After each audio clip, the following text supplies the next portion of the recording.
Police शहीद स्मृति दिवस पर मुख्यमंत्री ने भी शहीदों को दी श्रद्धांजलि। सोमवार को पुलिस शहीद स्मृति दिवस के अवसर पर जिला पुलिस लाइन उज्जैन में कार्यक्रम आयोजित किया गया। इसमें मुख्यमंत्री डॉक्टर मोहन यादव ने वीर शहीदों को श्रद्धांजलि देते हुए शहीद स्मारक पर पुष्प चक्र अर्पित किया।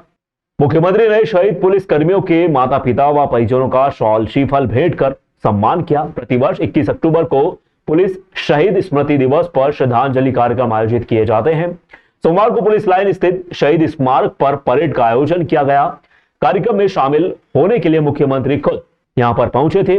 उन्होंने पुलिस लाइन स्थित शहीद स्मारक पर पुष्प चक्र अर्पित कर ड्यूटी के दौरान अपने प्राणों की आहुति देने वाले पुलिस कर्मियों को नमन कर श्रद्धांजलि अर्पित की। मुख्यमंत्री ने शहीद हुए पुलिस कर्मियों के परिजनों का भी सम्मान किया। कार्यक्रम में आईजी संतोष कुमार सिंह, एसपी प्रदीप शर्मा, सभी वरिष्ठ अधिकारी, पुलिसकर्मी भी शामिल हुए। सभी अधिकारियों द्वारा भी शहीद पुलिस कर्मियों को पुष्प चक्र अर्पित कर श्रद्धांजलि दी गई।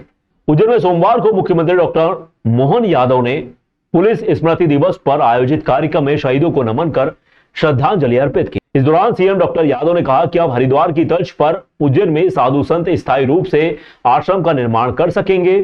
स्थायी तौर पर आश्रम बनने से साधु संत व श्रद्धालु को महंगे होटलों में ठहरना नहीं पड़ेगा। टाउन कंट्री प्लानिंग के तहत इस योजना में अगर किसी आश्रम को 5 बीघा जमीन दी जाती है तो उसमें 4 बीघा जमीन ओपन रखनी होगी ताकि सभी आश्रम में पर्याप्त खुला स्थान मिल सके। इस योजना के तहत सिर्फ संतों को आश्रम निर्माण की छूट दी जाएगी या किसी तरह के कमर्शियल व निजी स्तर पर उपयोग नहीं कर पाएंगे। योजना में यूडीए के माध्यम से निर्माण कार्य किए जाएंगे। सीएम यादव ने कहा कि धार्मिक शहर के नाते से हम सभी साधु संतों व महामंडलेश्वरों को स्थायी रूप से जगह देने की नई योजना बनाई जा रही है। 2028 में होने वाले सिंहस्थ के अलावा भी साधु संत व उनके भक्तों को आम दिनों में आने जाने, कथा भागवत करने में समस्या होती है। सभी को भूखंड की आवश्यकता होती है। हरिद्वार हमारी आदर्श धर्म नगरी है। उसी के तर्ज पर हम उज्जैन विकास प्राधिकरण के माध्यम से सभी साधु संतों, महामंडलेश्वरों, महंतों, अखाड़े के प्रमुखों को आमंत्रित कर उज्जैन में उनके आश्रम बने इस पर प्रयास करेंगे। साधु संतों के आश्रम के बाद हम सभी समाजों की धर्मशालाओं के निर्माण की योजनाएं बनाएंगे। और स्वाभाविक रूप से बड़े बड़े होटलों में और बाकी प्रकार से व्यवस्था में जो हमारे गरीब वर्ग के या श्रद्धालु वर्ग के साधु संतों के भक्तगण है उनको इसमें थोड़ी सी चुनौती रहती है, थोड़ा महंगा पड़ता है। तो प्रयास ये कर रहे हैं कि जैसा हरिद्वार हमारा बना हुआ है, हरिद्वार में सभी साधु संतों के पास अच्छा आश्रम है, उनकी पर्याप्त जगह है और इसी तरह से उज्जैन में भी हम इस विकास के क्रम को जारी रख रहे हैं।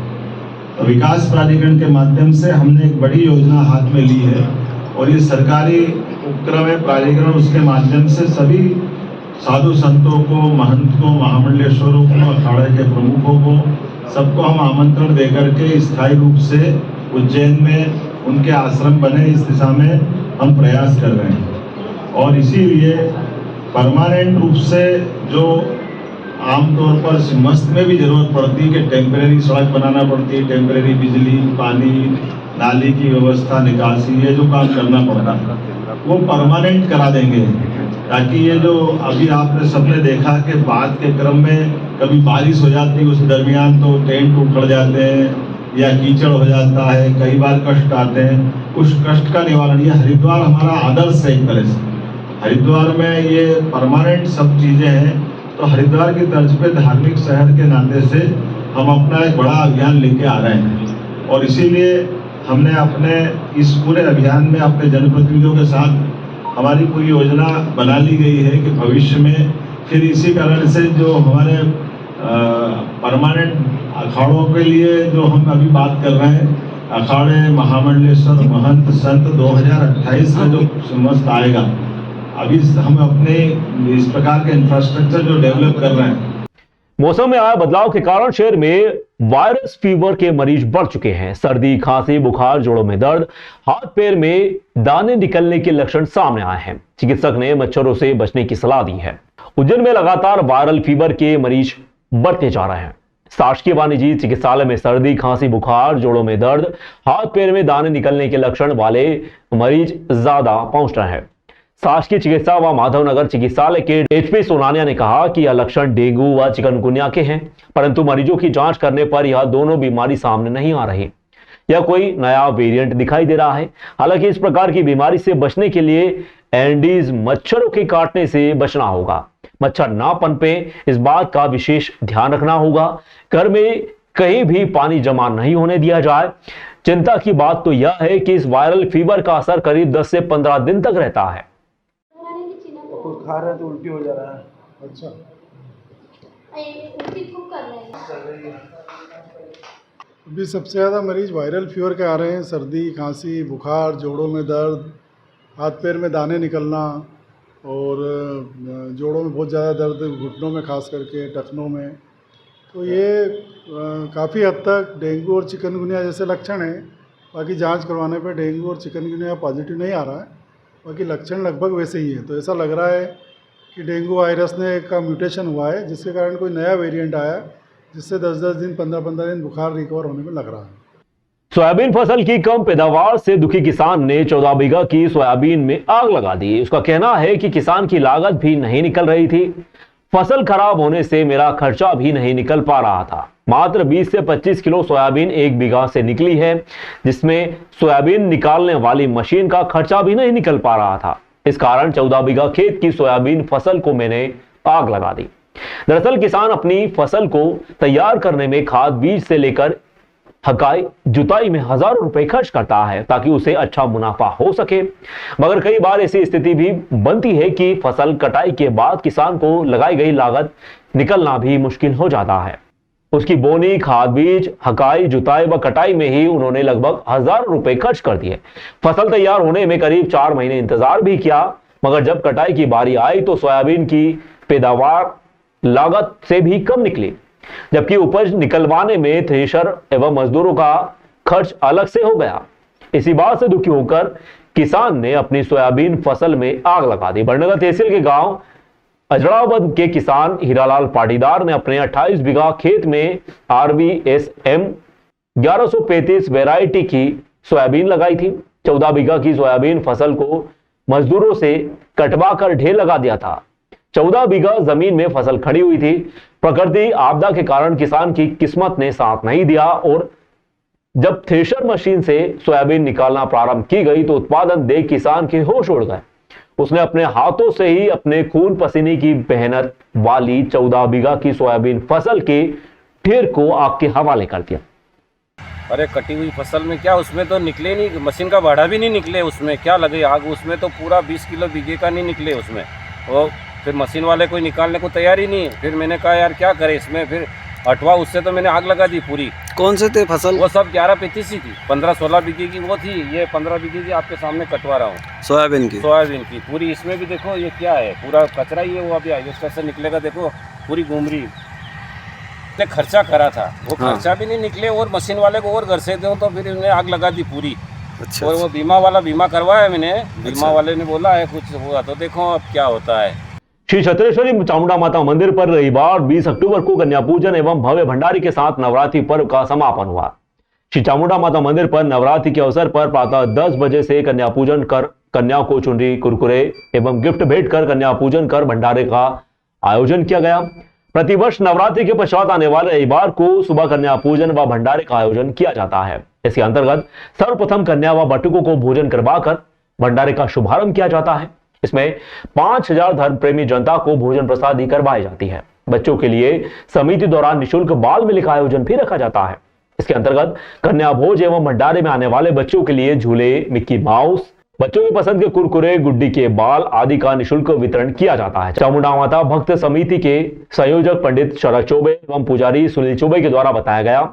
शहर में एकमात्र कन्या भोजन होता है जहां छोटे छोटे बच्चों को भोजन के साथ निःशुल्क बाल मेले का आनंद प्राप्त होता है।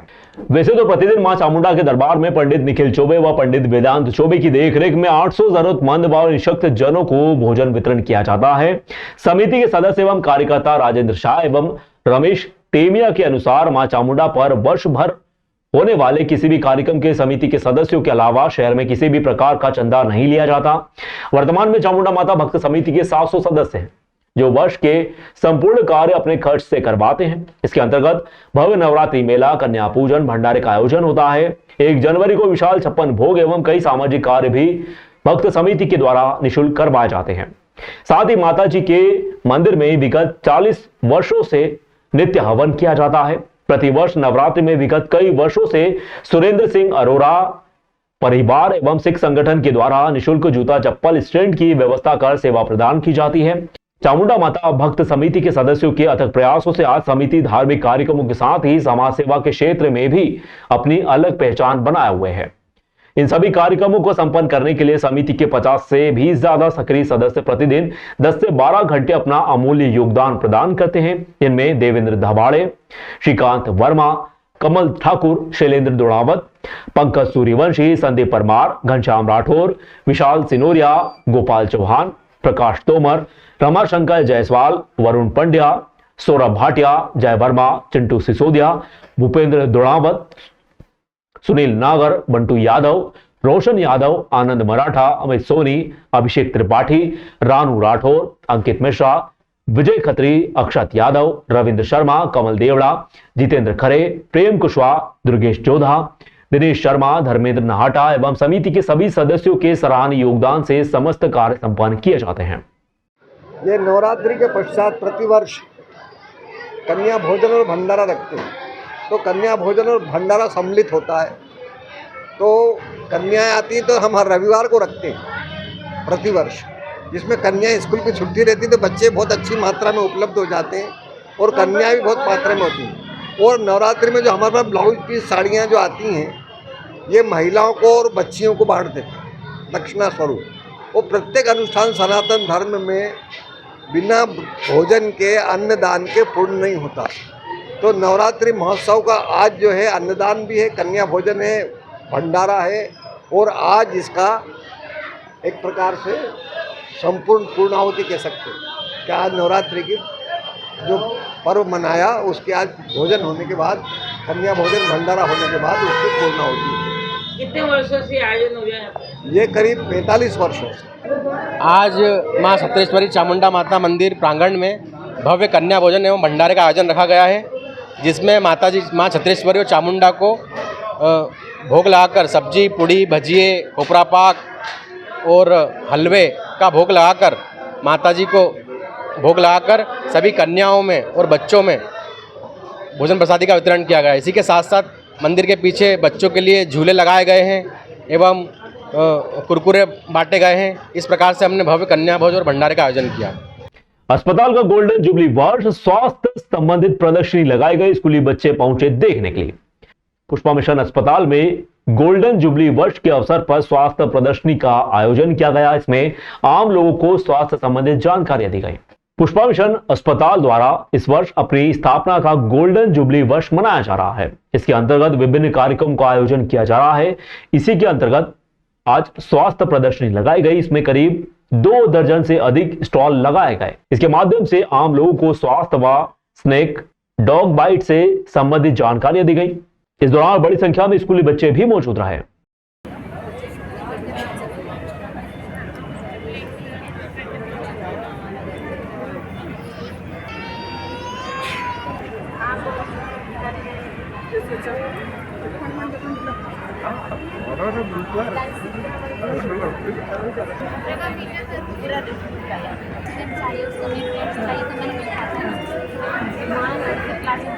अच्छा है, ग्रोथ एंड डेवलपमेंट के लिए चाहिए और क्लास सेंटर प्रोवाइड कर रहे हैं।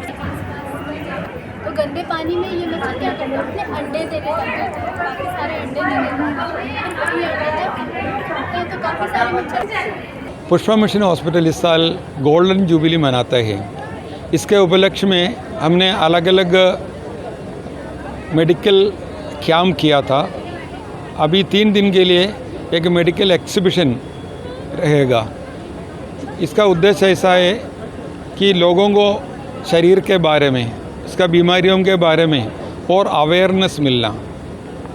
इसके लिए हमने 24 स्टॉल्स बना दिया है, जिसमें बच्चे का जन्म से लेकर उनका डेवलपमेंट है और अलग अलग शरीर के अलग अलग भागों के बारे में और इसका बीमारी के बारे में हमने इधर शिविर बना दिया, ताकि लोगों को इसका और जानकारी मिले।